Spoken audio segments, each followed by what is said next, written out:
All welcome back to our channel commerce concept building. अब कैसे हैं आप सब? आई होप आप सब एकदम अच्छे होंगे, एकदम बढ़िया होंगे। आप सबकी पढ़ाई भी काफ़ी अच्छी चल रही होगी।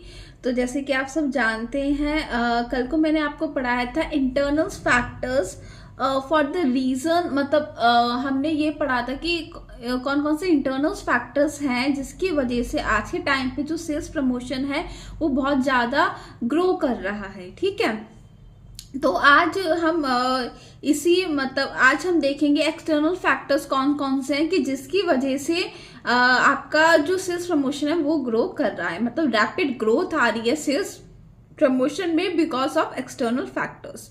तो स्टार्ट करते हैं आज की क्लास। फर्स्ट है आपका there is a wide spread use of branding. देखिए, यहाँ पे इन लोगों का कहने का ये मतलब है कि आज के टाइम पे ब्रांडेड प्रोडक्ट्स की बहुत डिमांड है। कस्टमर ब्रांडेड चीजों के पीछे भागते हैं। ठीक है, तो आज के टाइम पे जो मार्केट है वो ब्रांडेड प्रोडक्ट से भरा हुआ है। आप देखते होंगे हर रोज या कुछ महीने बाद कोई ना कोई नया ब्रांड मार्केट में आ रहा है। ठीक है ना, तो उस केस में अगर आपका जो मार्केट है बहुत ज़्यादा ब्रांडेड प्रोडक्ट से भर चुका है तो उस केस में सेल्स प्रमोशन की टेक्निक्स बहुत ज़्यादा हेल्पफुल रहती हैं एक दुकानदार के लिए। क्यों? फॉर एग्जाम्पल, आप किसी कपड़े के मतलब जो बिजनेस है उसमें आप डील कर रहे हो। ठीक है, तो आपने ये देखा है कि बहुत सारे ब्रांड है कपड़ों के। ठीक है, तो आपको क्या करना है, आपको थोड़ा अलग करना है। ठीक है ना, और आपको इसलिए अलग करना है, थोड़ा अपनी जो मार्केटिंग स्ट्रैटेजी है, बिजनेस स्ट्रैटेजी, उसको आपको थोड़ा अलग इसलिए करना है क्योंकि जब तक कस्टमर को ये नहीं फील होगा कि आपके प्रोडक्ट में कुछ अलग बात है, आपका जो स्ट्रैटेजी है बेचने की वो कुछ अलग है, तब तक वो आपके पास प्रोडक्ट लेने के लिए नहीं आएगा। क्यों नहीं आएगा? क्योंकि उसको 100 प्रोडक्ट उसको अलग अलग कंपनी के मिल रहे हैं। तो आपको कुछ ऐसा करना है उसको अट्रैक्ट करने के लिए कि वो आप ही की शोरूम पे आप ही के ब्रांडेड प्रोडक्ट्स खरीदे।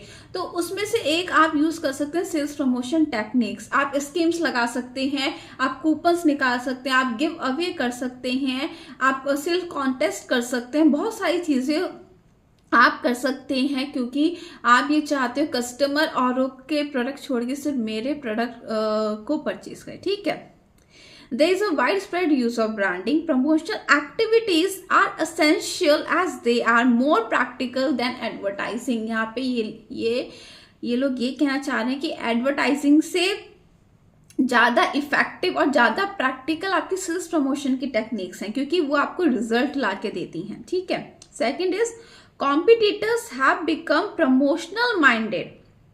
देखो, मैंने अभी आपको बताया 100 प्रोडक्ट है, मतलब 100 सॉरी लाइट चली गई, 1 मिनट रुकिए। सॉरी वो लाइट चली गई, लेकिन अभी हमें ऐसे ही मैनेज करना पड़ेगा क्योंकि क्लास हमारी चल रही है तो मैं बीच में रोक भी नहीं सकती हूँ। तो देखिए, मैंने आपको अभी बताया 100 कंपनीज हैं। ठीक है ना, 100 कंपनीज है जो कि एक ही तरह का प्रोडक्ट बेच रही हैं।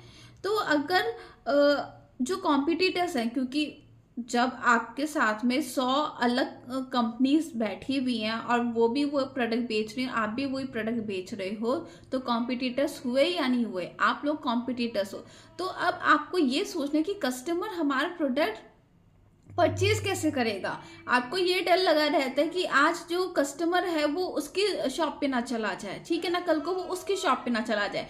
तो कॉम्पिटिटर्स को क्या करना चाहिए? उनको अपने प्रोडक्ट को प्रमोट करना चाहिए। ठीक है ना, सेल्स प्रमोशन टेक्निक्स आजकल जो कॉम्पिटिटर्स है वो यूज कर रहे हैं। और क्यों कर रहे हैं? कि जिससे उनका प्रोडक्ट कस्टमर ले। ठीक है ना, there is a cutthroat competition and the market is flooded with numerous product.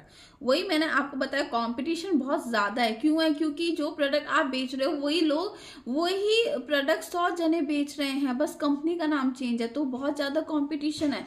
तो आपको इस कंपटीशन को फेस करने के लिए और इसमें विक्ट्री पाने के लिए आपको कुछ ना कुछ करना पड़ेगा। और बेस्ट तरीका क्या है? वो एक मार्केटर को भी पता है। आज के टाइम पे बेस्ट तरीका है कि आपको सेल्स प्रमोशन की टेक्निक्स यूज करनी चाहिए। ठीक है, hence promotional activities are essential. वो यही बोल रहे हैं कि इसी वजह से सेल्स प्रमोशन एक्टिविटीज बहुत ज़्यादा जरूरी है और एक कॉम्पिटिटर भी मानता है।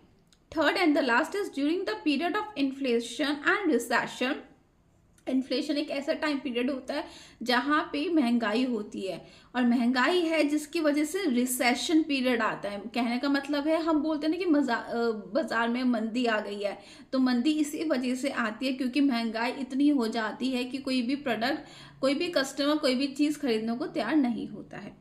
The consumers are more deal oriented and the promotion techniques facilitate sales। देखो, जब मंदी आ गई है बाजार में, जब चीज़ें इतनी महंगी हो गई हैं, और आप एज अ मार्केटर, आप एज अ सेलर, आप ये चाह रहे हो कि कस्टमर प्रोडक्ट खरीदे, तो अब आपको कुछ ऐसी टेक्निक्स यूज़ करनी पड़ेगी कि जिसकी वजह से कस्टमर खुद आपका प्रोडक्ट खरीदने के लिए आए, क्योंकि अभी कस्टमर के पास खुद पैसा नहीं है। तो आपको अगर चाहिए कि आपका दुकान बंद ना हो, तो आपको सेल मतलब ऑफ सीजन डिस्काउंट चलाना चाहिए, आपको कूपन्स निकालने चाहिए, गिव अवे करना चाहिए, ठीक है। तो ये सारी चीज़ें आपको मदद करती है कि आपका प्रोडक्ट निकल जाए, ठीक है। क्योंकि कस्टमर इस टाइम बहुत ज़्यादा डील ओरिएंटेड का मतलब ये है कि जहाँ पे उसको लगेगा कि यहाँ पे सस्ते में प्रोडक्ट मिल रहे हैं, तो कस्टमर वहां से ही ले लेगा। क्योंकि अगर कस्टमर को लगेगा यहाँ पे ऑफर है, बाय 1 गेट 2 फ्री, तो कस्टमर वहां पे जाएगा। सिंपल सी बात है, क्योंकि महंगाई है, उसके पास भी इतनी मनी इनकम नहीं है कि वो महंगी महंगी चीज़ें ले ले, बिना ऑफर की चीज़ें ले लें। ये बहुत ही प्रैक्टिकल एग्जाम्पल है, हम सब इन सब चीज़ों को फेस करते हैं, ठीक है। तो ये कुछ एक्सटर्नल फैक्टर्स थे। आई होप आपको ये वाला टॉपिक क्लियर हुआ हो। तो कोई भी डाउट या कंफ्यूजन होती है तो आप आराम से कमेंट सेक्शन मुझसे पूछ सकते हैं, ठीक है। तो फिर अब हम मिलेंगे कल की क्लास में, तब तक ले बाय।